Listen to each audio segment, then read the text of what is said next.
Dobro, krećemo u novo dubinsko istraživanje.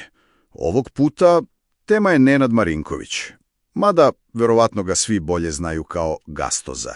Upravo, Gastoz, figura koja je, obeležila dobar deo medijske scene ovde.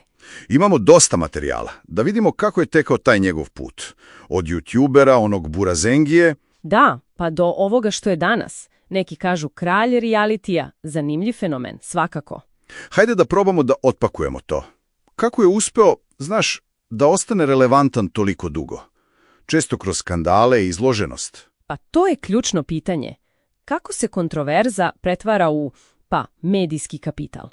Naš cilj je da to malo rasvetlimo, koristeći sve što imamo. Super. Da počnemo od početka onda. Pre realitija bio je na YouTubeu. Burazengio imao je, čini mi se, oko 300.000 pratilaca. Nije malo za to vreme. Nije uopšte. I važno je da odmah to razgraničimo, nije onaj fudbaler Nenad Marinković, bivši igrač Partizana. Dešavalo se da ih mešaju. Da, imenjaci. Ali ono što je bitno za razumevanje lika jeste ta lična priča. Često je pominjana smrt majke, pre 8 godina beše. Jeste, mislim da. I on sam je govorio kako je to uticalo na njega, na ambiciju, da ispuni njenu želju, znaš, da bude pametan i uspešan. Zanimljiv ugao. Pa jeste, jer se onda te pobede u realitiju mogu tumačiti i drugačije. Ne samo kao lični trijumf, nego kao ispunjenje tog nekog zaveta pred publikom. A publika voli pricu, emociju. Definitivno. I onda 2015. godina. Ulazak u parove. To je bio, čini mu se, baš prelomni trenutak. Apsolutno prekretnica. Njegovo ponašanje unutra, sećam se, bilo je svega. Fizički sukobi, pa onda intimni odnosi pred kamerama. Jeste, pa optužbe za korišćenje supstanci, čak i onaj pokušaj bega, ako se sećate. Da, svega je bilo. I delovalo je, prilično šokantno. Ali paradoksalno, on na kraju pobedi i uzme 40.000 evra. To je taj obrazac, izgleda. To ponašanje na ivici, nekad i preko ivice. Nastavilo se, nije stao tu. Nije. Posle toga Maldivi, kao gost. Pa onda Parovi 4, tu je bio drugi, uzeo 20.000 evra. Pa opet Parovi, onaj incident sa kondukcijom, policija čak intervenisala 2020. godine. I tad je najavio kao povlačenje iz realitija, zar ne? Jeste. Ali onda se desio veliki povratak. Zadruga 8 elita 2025. I ne samo da se vratio, nego je pobedio. I to rekordna suma, 100.000 evra. Znači sve ko posle priče o povlačenju. Mislite da je to, da kontroverzno ponašanje nije slučajnost, nego strategija? Čak i onaj sukob sa Stefanom Karićem odmah na početku te sezone. Teško je reći da je svaki sekund isplaniran. Ljudski faktor je tu, naravno, ali kad pogledaš ceo taj niz, konzistentnost u korišćenju konflikta, kontroverze da se privuče pažnja, to ukazuje na prilično dobro razumevanje kako reality funkcioniše. Neka vrsta svesnog igranja uloge lošeg momka. Možda. Ili svesnog upravljanja tom percepcijom sirovosti. Daje publici privid nečeg nefiltriranog, iskrenog, čak i kad je skandalozno. I to nekako jača vezu s delom publike, iako je verovatno dosta toga prilagođeno formatu. Ta sklonost ka, recimo, javnim ispadima nije ostala samo u realitiju. Bilo je i van. Sećam se priče sa Tajlanda. Aha, da, Tajland. Navodno privođenje, alkohol, priče o supstancama, pa onda da nema novca da plati kaznu. Jeste. A njegove izjave o tome su bile, kontradiktorne.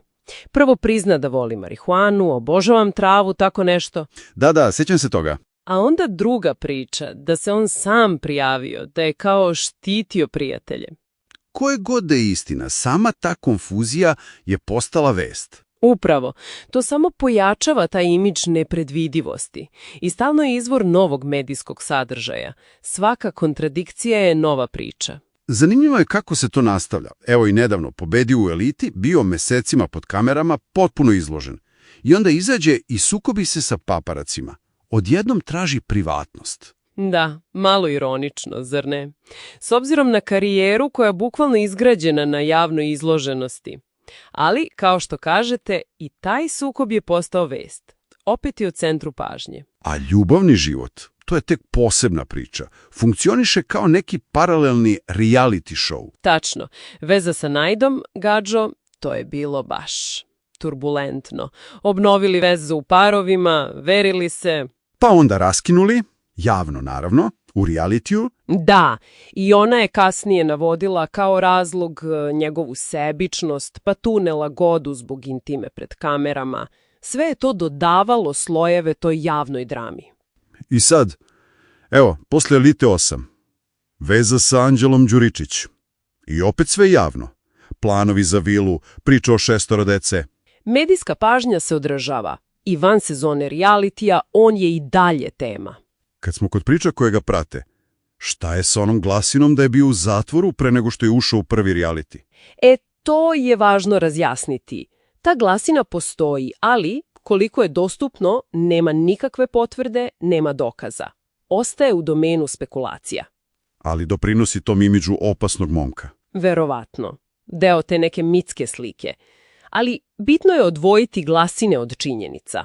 Kao i onu njegovu izjavu neposredno pre poslednje pobede da mu je karijera propala. Da, to sad deluje skoro, pa, kao deo predstave, kad se pogleda ishod. Upravo, kao da je postavljao scenu za veliki povratak. Sve u svemu, kad se pogleda cela putanja, Gastađe je baš fascinantan primjer. Kako se u današnjim medijima kontroverza, skandal, može ne samo preživeti, nego pretvoriti u vrlo unosan brend. Jeste. Njegov uspeh, čini mi se, nije baš slučajan splet okolnosti. Predeluje kao rezultat promišljenog razumevanja dinamike realitija i te gladi medija za senzacijom. Slažem se. I to nas dovodi do jednog, intrigantnog pitanja za kraj. S obzirom na celu istoriju, na te povratke uprkos najavama povlačenja. Da. Ova nedavna želja za privatnošću, sukob sa paparacima, da li je to stvarna promjena kursa, neka nova faza?